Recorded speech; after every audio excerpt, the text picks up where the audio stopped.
Vamos a abrir nuestras Biblias allí en Efesios, capítulo 5, versículo 21 en adelante. La palabra de Dios dice: someteos unos a otros en el temor de Dios. Las casadas estén sujetos a sus propios maridos como al Señor, porque el marido es cabeza de la mujer, así como Cristo es cabeza de la iglesia, la cual es su cuerpo, y Él es su Salvador. Así que como la iglesia está sujeta a Cristo, así también las casadas lo estén a sus maridos en todo. Maridos, amad a vuestras mujeres, así como Cristo amó a la iglesia y se entregó a sí mismo por ella, para santificarla, habiéndola purificado en el lavamiento del agua por la palabra, a fin de presentársela a sí mismo una iglesia gloriosa, que no tuviese mancha, ni arruga, ni cosa semejante, sino que fuese santa y sin mancha. Así también los maridos deben amar a sus mujeres como a sus mismos cuerpos. El que ama a su mujer a sí mismo se ama, porque nadie aborreció jamás a su propia carne, sino que la sustenta y la cuida, como también Cristo a la iglesia, porque somos miembros de su cuerpo, de su carne y de sus huesos. Por esto dejará el hombre a su padre y a su madre y se unirá a su mujer, y los dos serán una sola carne. Grande es este misterio. Mas yo digo esto respecto de Cristo y de la iglesia. Por lo demás, cada uno de vosotros ame también a su mujer como a sí mismo, y la mujer respete a su marido. Oremos. Padre Celestial, que al abrir tu palabra, tu Santo Espíritu, Señor, sea quien hable a nosotros, sea quien hable a nuestro espíritu, a nuestra necesidad, a lo que necesitamos cambiar, Padre.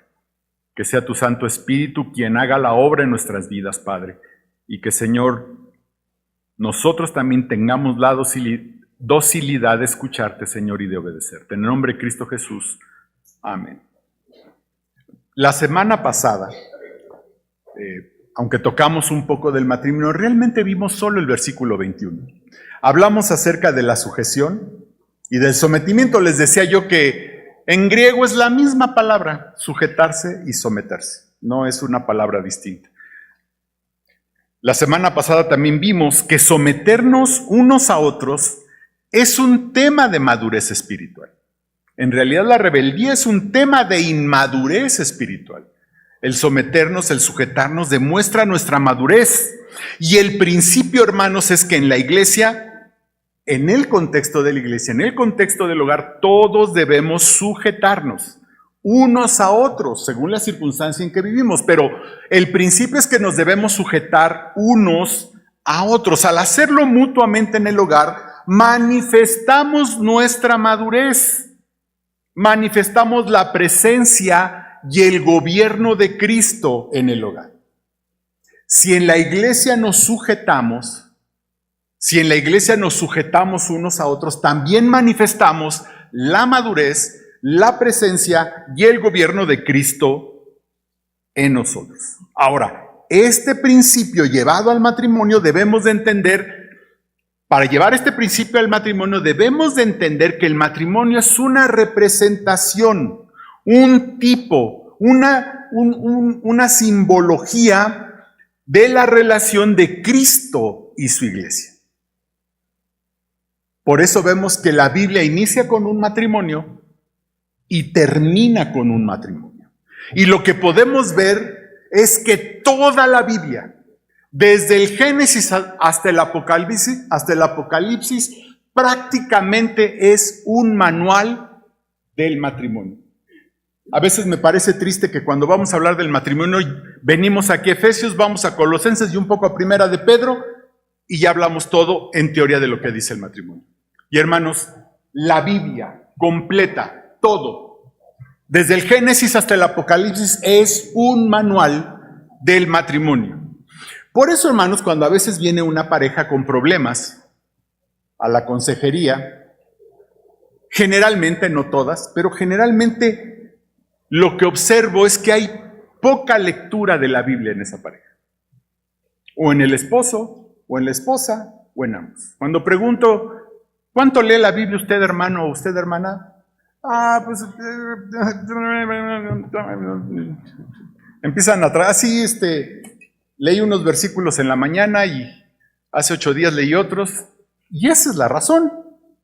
Si no hay mucho de Biblia en nuestras vidas, pero no solo leerla, sino vivir la Biblia, generalmente va a haber muchos problemas matrimoniales. La Biblia nos enseña del matrimonio. Siempre cuando están en consejería conmigo, la primera tarea que dejo es leer la Biblia. Es la primera tarea que le doy a una pareja cuando vienen con problemas. En el Antiguo Testamento vemos algo muy común. Es algo que vamos a ver muy común, hermanos, en el Antiguo Testamento. Una mujer gentil casada con un varón judío. Siempre lo vemos común. Rebeca, Raquel, Asenat, Séfora, Rahab, quien después de ser redimida se casa con un judío Salmón, Ruth, la Sulamita, etcétera, etcétera. Todas ellas, junto con sus esposos, con sus esposos judíos, son una representación de Cristo y su iglesia. Cuando vemos esa unión de una mujer gentil y un varón judío, allí podemos ver un símbolo, allí vemos a Cristo y su iglesia en el Antiguo Testamento. Allí vemos la relación de Cristo con su iglesia. Me van a decir, oye, pero no es perfecto, cometen muchos errores. Pues la iglesia no es una esposa que digamos la mejor esposa que hay sobre la tierra, se los dije la semana pasada. La peor esposa que hay sobre la tierra, para que usted no se queje, hermano, es la iglesia. Es la peor esposa que hay sobre la tierra. ¿Y cómo sabemos esto, hermanos? Porque allí en el versículo 31 que leímos dice, y por esto dejará el hombre a su padre y a su madre, y se unirá a su mujer, y los dos serán una sola carne. Grande es este misterio, mas yo digo esto respecto de Cristo y de la iglesia.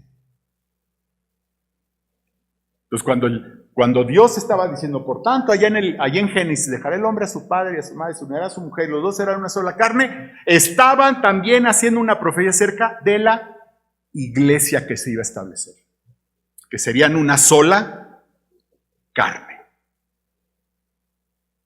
¿Y qué les dijo a esa pareja? Multiplicaos, ¿no? Fructificad y multiplicaos. De donde podemos entender que el propósito del matrimonio, ¿cuál es el propósito del matrimonio, hermanos? ¿Tener hijos? No. Ser felices tampoco. El propósito del matrimonio es el reino y su engrandecimiento. El propósito del matrimonio es el reino y su engrandecimiento. Joven o adulto soltero o soltero, pregúntate, ¿qué gana el reino si me caso con este chancludo? O con esta chancluda. ¿Qué gana el reino? Porque si tú vienes conmigo es lo primero que te voy a preguntar. Pastor, me quiero casar con fulano. Y la pregunta le voy a hacer, ¿y qué gana el reino si ustedes dos se casan? ¿Qué va a ganar el reino? Y del inconverso ni hablamos, hermano. Saquen ustedes sus propias conclusiones. Ahora bien, no podemos engrandecer el reino, hermanos. No podemos engrandecer el reino si no reflejamos a Cristo en nuestras vidas. Así que el matrimonio no se trata de hijos, no se trata de placer, no se trata de mi felicidad. Se trata de cuánto reflejamos a Cristo en mi vida y de cuánto reflejamos a Cristo en esa relación, en ese matrimonio que Dios unió. Que Dios unió. Colosenses 3:3 dice, porque habéis muerto y vuestra vida está escondida con Cristo en Dios. Mi vida está escondida con Cristo. ¿Qué tanto reflejo a Cristo allí en mi matrimonio? ¿Cuánto de Cristo hay en nuestro matrimonio? ¿Lo reflejamos en nuestra vida matrimonial? ¿Allí reflejo a Cristo? En este pasaje Pablo habla en cuanto al matrimonio de dos asuntos que son complicados para hombres y mujeres para reflejar a Cristo, el que estamos estudiando en Efesios. ¿Qué quiere decir? Que a veces lo vemos disyuntivo. La mujer debe sujetarse y el hombre debe amar. Yo nunca he pensado que esto es disyuntivo, hermanos. Más bien Pablo lo que está haciendo, hermanos, lo que está haciendo es tratando lo que resulta más complicado según nuestra naturaleza. Aquí en Efesios 5, Pablo va a hablarle a la mujer y al hombre de acuerdo a lo que le resulta más complicado. ¿Por qué? Porque además se repite en Colosenses. Mujeres, sujétense a sus maridos, hombres, amad a sus mujeres. Y Pedro lo vuelve a repetir en su primera carta. Mujeres, sujétense a sus maridos, maridos, amen a sus mujeres. ¿Por qué es lo que más nos cuesta trabajo a unos y a otros? ¿Qué es lo que más le cuesta trabajo a la mujer? En la mujer el problema es la sujeción. No quiere decir que no tenga otros problemas. También la falta de amor, también la rebeldía, también son esas cosas. Pero el asunto principal de la mujer que le cuesta trabajo es la sujeción. Versículo 22. Las casadas estén sujetas a sus propios maridos como al Señor, porque el marido es cabeza de la mujer, así como Cristo es cabeza de la iglesia, la cual es su cuerpo y él es su Salvador. Así que como la iglesia está sujeta a Cristo, así también las casadas lo estén a sus maridos en todo. Mire, este tema es tan difícil para la mujer, este tema de la sujeción es tan difícil que hoy por fin dicen que son libres las mujeres porque ya no necesitan un hombre que las domine. Hoy ya la liberación, ¿no?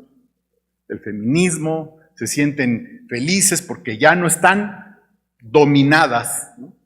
Ya pueden hacer lo que se les da la gana, son dueñas de su cuerpo, dicen, ¿no? Y entonces ya pueden hacer y lo hacen como un tema de liberación y de empoderamiento.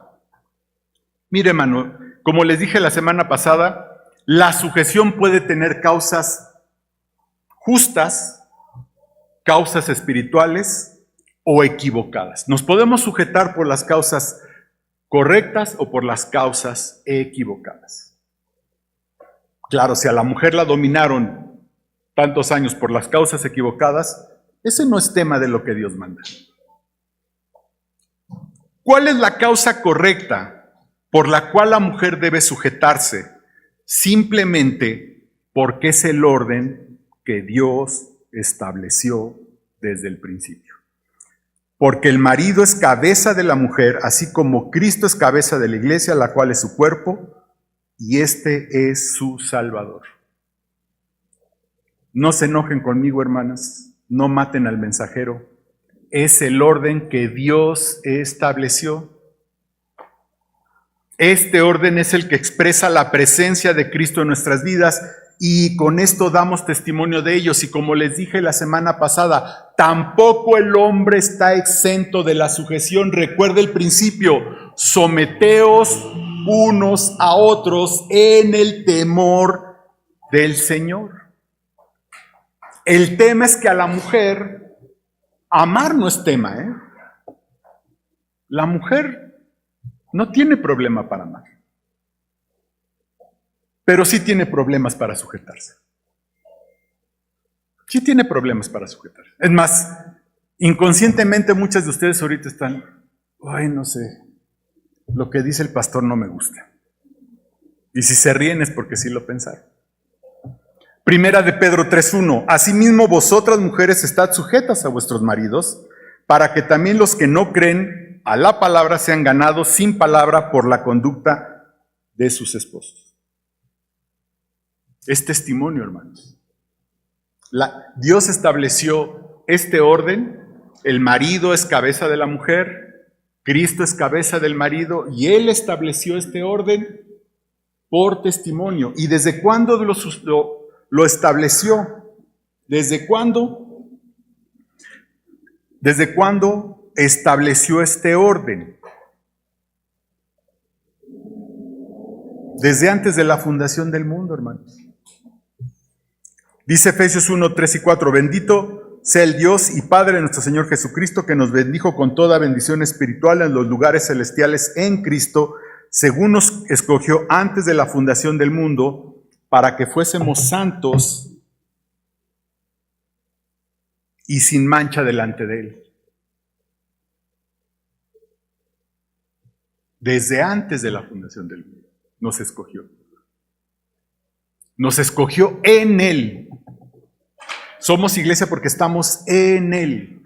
Este es un orden que Dios estableció desde el principio. Es un orden.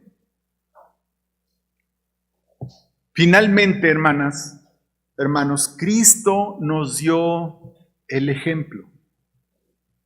Es tan simple. Insisto, no quiere decir que el hombre no deba sujetarse. Recuerde el principio, someteos unos a otros en el temor del Señor. Hombres y mujeres tenemos que sujetarnos. Hombres y mujeres tenemos que sujetarnos. Es simplemente que es un orden, y por ser el orden, a la mujer le cuesta más trabajo este tema. Le cuesta más trabajo. Tal vez por la historia, tal vez por lo que vive, tal vez por su naturaleza, no sé por qué. Pero es un tema que le cuesta trabajo. Es más, hay matrimonios que una mujer vivió sometida toda la vida a su esposo. Y ya cuando son viejitos, ¿verdad? Viene la venganza. Cuando se van los hijos, ahí te van todas las que te tenía guardadas. ¿Qué pasó? Me sujeté por los motivos incorrectos.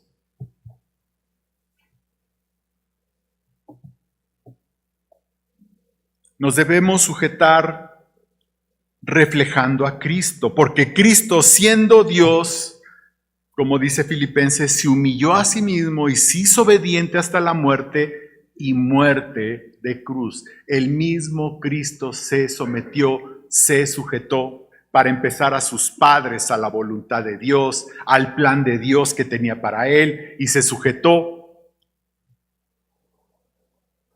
Y fue hasta la muerte y murió por nosotros en una cruz, sujetándose, siendo obediente hasta la muerte. Así es que, hermanos, la sujeción no tiene pretextos, no hay excusa, no hay algún pretexto por el cual digamos, no me sujeto porque este cuate está medio tonto, porque no hay. No hay pretexto, no hay excusa. No hay excusa para sujetarnos. Para que la mujer cumpla ese orden que hay dentro del matrimonio.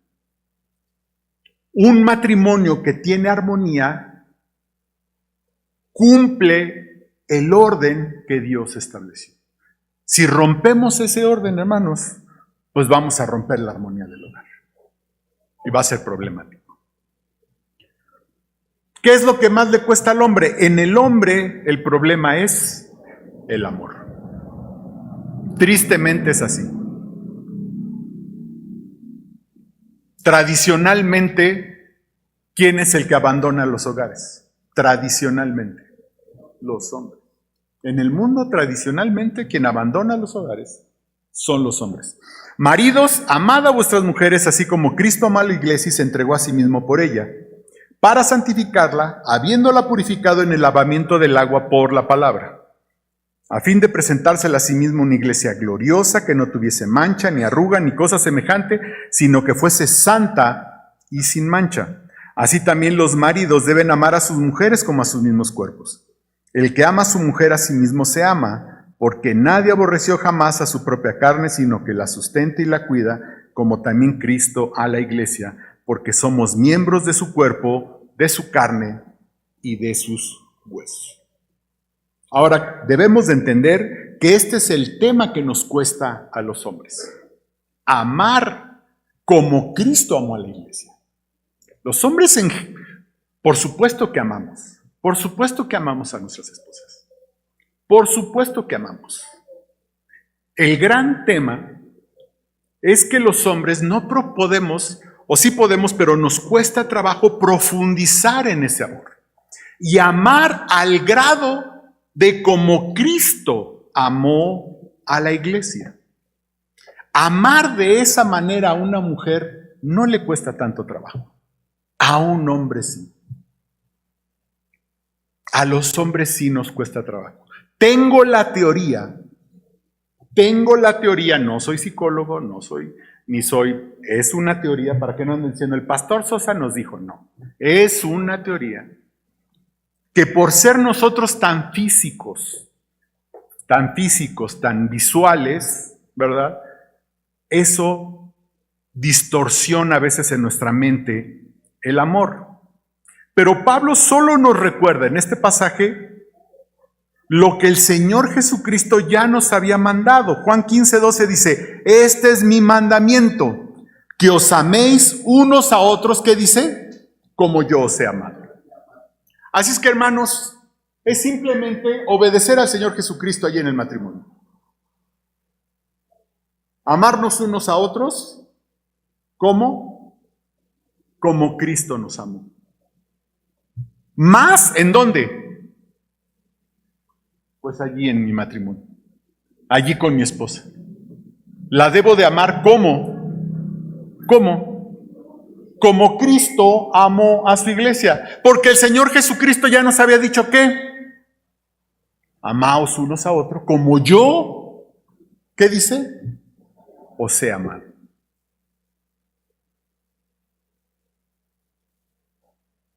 Yo debo de amar a mis hermanos como Cristo me amó.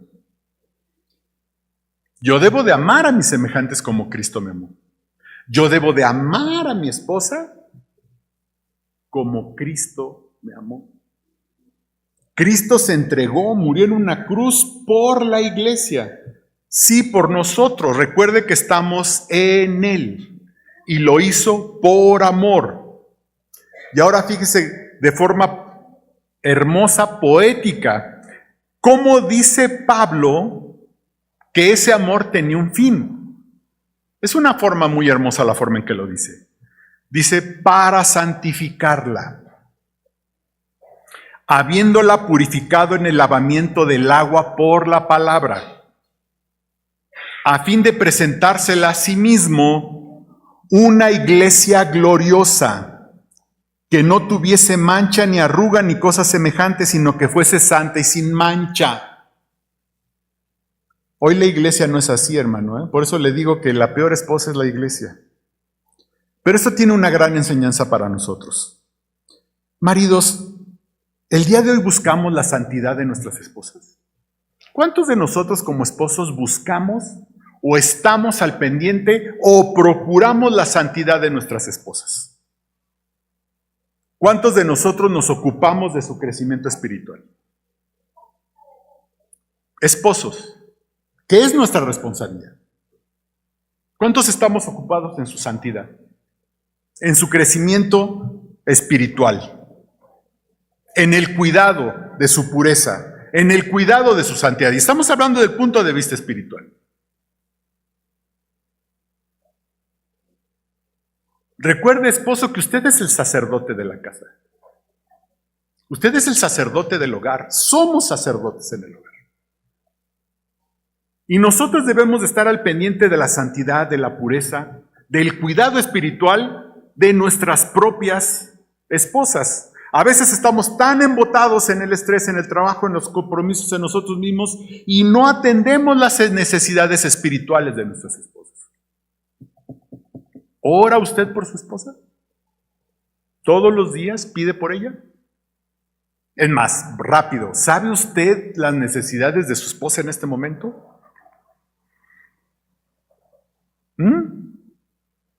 Estoy hablando, esposos.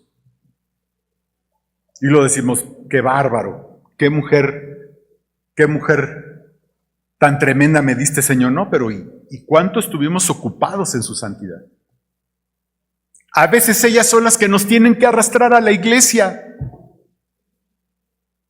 Cuando nosotros, maridos, somos los que tenemos que arrastrar a la familia a la iglesia.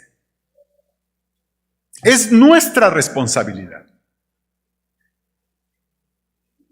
Cambie el papel. Sea usted el que traiga a su familia.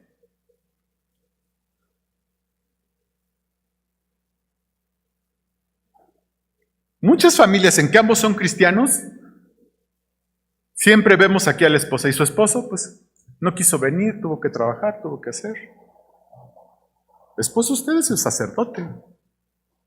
Usted es el responsable del cuidado espiritual de sus esposas. Y este amor también debe llevarnos a la sujeción. Versículo 28, así también los maridos deben amar a sus mujeres como a sus mismos cuerpos. El que ama a su mujer a sí mismo se ama, porque nadie aborreció jamás su propia carne, sino que la sustenta y cuida, como también Cristo a la iglesia, porque somos miembros de su cuerpo, de su carne y de sus huesos. Aquí también, fíjense, por un lado debemos amarlas como Cristo amó a su iglesia, pero también debemos de amarlas como a nuestros cuerpos. Y ojo, esto no es un tema de narcisismo espiritual, como algunos piensan. No es que me debo de amar primero, sino cómo voy a amar a mi esposa como a mí. No, hermanos, no es ese narcisismo. Y entonces nos ocupamos de amarnos y a ver cuándo amamos a alguien más. No, no es ese narcisismo espiritual. Esto es más bien, Pablo está haciendo una comparación. Una persona normalmente sana de su cabeza, mentalmente sana, no maltratamos nuestros cuerpos de manera intencionada. No nos golpeamos de manera intencionada, no nos quemamos de manera intencionada, no dejamos de comer hasta morir de manera intencionada, digo, a menos que tengamos un problema emocional, ni dejamos de beber de manera intencionada. Si nos da hambre, procuramos comer. Si nos da sed, procuramos beber agua. Yo, a menos si alguien tiene un problema mental, pero no conozco a alguien que por puro gusto se dé palazos en la cabeza. Si alguien lo hace, ¿qué diríamos? Pues tiene un problema esa persona. Eso es lo que está diciendo Pablo. Generalmente sustentamos nuestro cuerpo, de manera general. Ya no entremos en las profundidades y en las ¿cómo se llama? Y en las minucias de la psicología. En general, los seres humanos generalmente sustentamos nuestros cuerpos. Buscamos sustentarlos, los cuidamos, los tratamos bien. Si nos da frío, buscamos un suéter. Si nos da calor, buscamos algo ligero, o sea, tratamos bien a nuestros cuerpos, los sustentamos regularmente. Algunos más, otros menos. Nuestro cerebro tiene una función, nuestra psique, de preservar la vida. Por eso tenemos el instinto de conservación, por eso tenemos muchas cosas en nuestros cuerpos que sin saberlo actúan en el momento en el que nos vemos en peligro.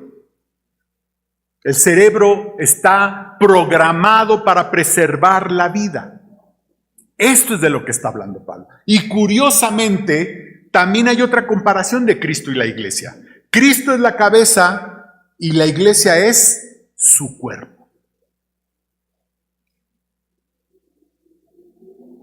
Esto es lo que dice Pablo. Así también los maridos deben amar a sus mujeres como a sus mismos cuerpos. El que ama a su mujer, a sí mismo se ama, porque nadie aborreció jamás su propia carne. ¿De qué está hablando? Su propio cuerpo, sino que la sustenta y la cuida.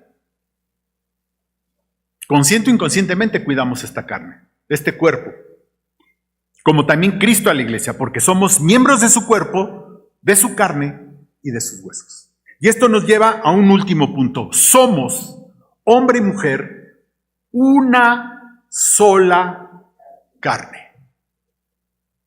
Por esto dejará el hombre a su padre y a su madre, y se unirá a su mujer, y los dos serán una sola carne. Grande es este misterio, mas yo digo esto respecto de Cristo y de la iglesia. Por lo demás, cada uno de vosotros ame también a su mujer como a sí mismo, y la mujer respete a su marido. Dice que esto es un misterio, ¿verdad? En el Antiguo Testamento el Señor dijo, por tanto, dejará el hombre a su padre y a su madre, se unirá a su mujer, y los dos serán una sola carne. Por eso, una sola carne, el divorcio no cabe cuando somos una sola carne. ¿Por qué? Porque imagínense, es como si a mí me separaran en dos. Si soy una sola carne, ¿cómo me separan? ¿Cómo pueden hacer de mí dos personas? No hay manera. Se los dije la semana pasada, no se pueden separar. Somos uno, no somos dos. Porque esto no es una sociedad comercial, hermanos. No es 50% tú, 50% yo, tú pones una cosa, yo pongo otra, y si yo siento que estoy poniendo más, entonces esto ya no me gustó. No somos una sociedad comercial, no somos pareja, hermanos. No somos un par de policías que andamos en una patrulla como pareja. Porque a veces, es que es mi pareja. Son policías, andan en una patrulla o andan emparejados. Las parejas están y luego se separan, juntan y se separan. No somos pareja. No somos compañeros, aunque hay compañeros, pero no somos compañeros. Si somos compañeros, pues vivimos en dos casas diferentes, cada quien hace su vida, pero no somos compañeros. Ni socios comerciales. Civilmente el matrimonio es un contrato solemnísimo, no sé cómo le dicen. Bueno, civilmente eso es. Para Dios es un pacto. Somos una sola carne, somos uno. Y en el matrimonio la persona más importante es el otro.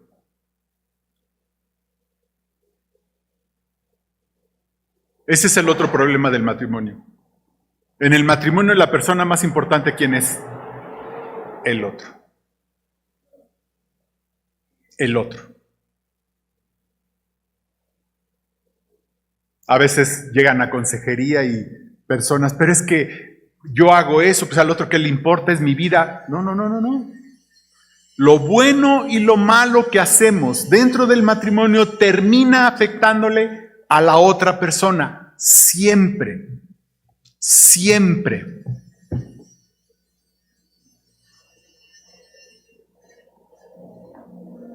Si usted dice, bueno, yo como lo que sea, yo no hago ejercicio, yo subo de peso, es mi vida, es mi cuerpo, yo como sea y no me importa, nadie me puede decir como, cuidado. Porque si tú te enfermas, si tú tienes problemas de salud, entre las patas te llevas a la persona que es tu esposa o tu esposo. No es tu cuerpo, papá. No es tu vida. Hay otra persona que va a cargar también con tus decisiones. No es que es mi cuerpo. Cada quien, su cuerpo y cada quien lo que come y nadie se debe de meter. No. Porque la otra persona va a cargar con esas decisiones. Son uno. Somos uno.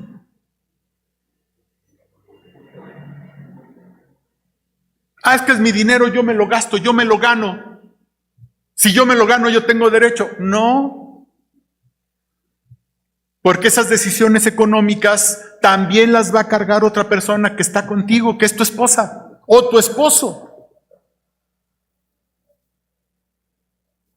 ¿Ya ven cómo debe de haber sujeción mutua? Hay una sujeción mutua. Cuidado, La sujeción es mutua.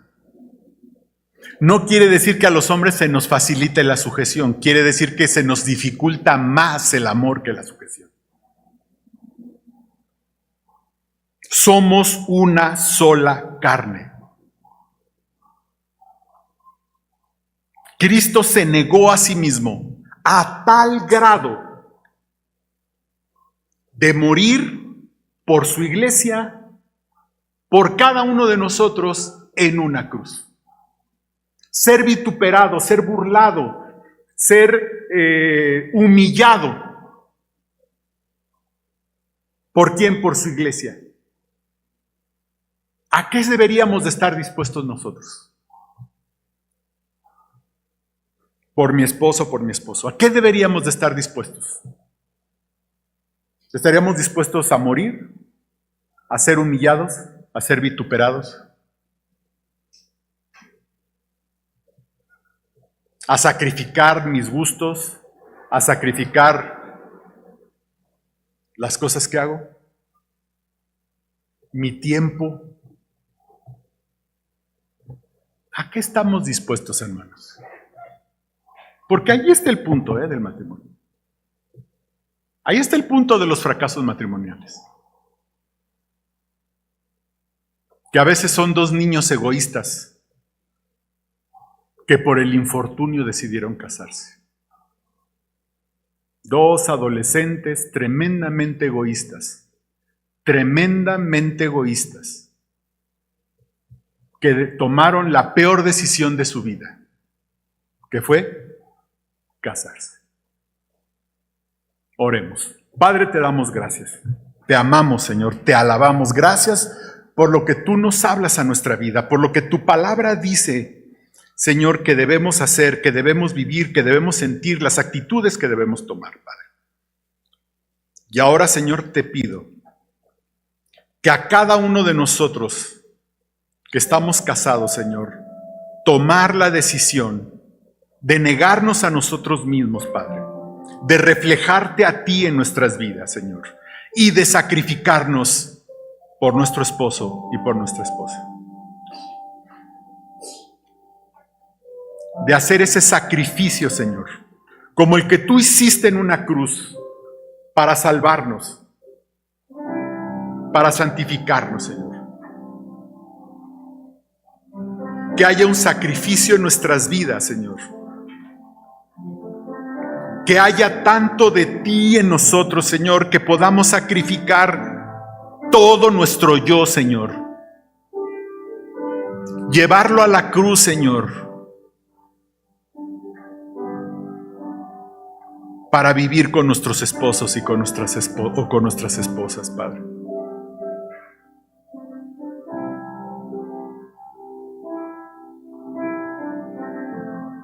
Y Padre, si aquí hay gente que no se ha casado,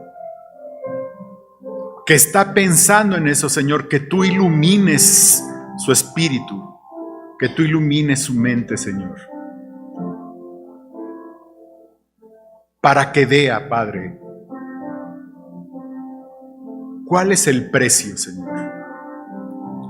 Un precio alto, Señor, pero una vida hermosa. Un precio alto, Señor, de sacrificar nuestro yo, de negarnos a nosotros mismos, Señor, pero la maravillosa experiencia, Señor, de vivir con un esposo, con una esposa en ti, Señor. Una experiencia que yo no cambiaría por nada, Padre. Y gracias, Señor, por esto que tú estableciste, Señor, porque es de los regalos más hermosos, Señor, que tú nos has dado.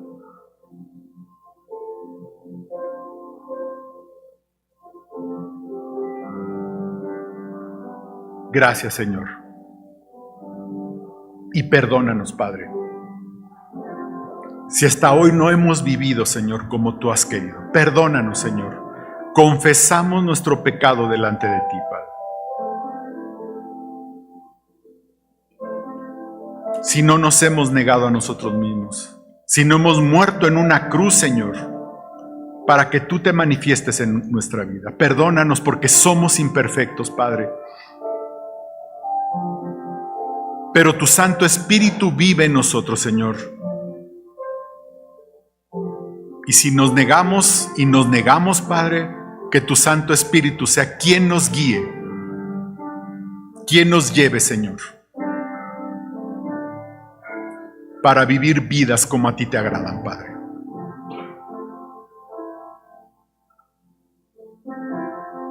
Perdónanos, Señor. En el nombre de Cristo Jesús. Amén.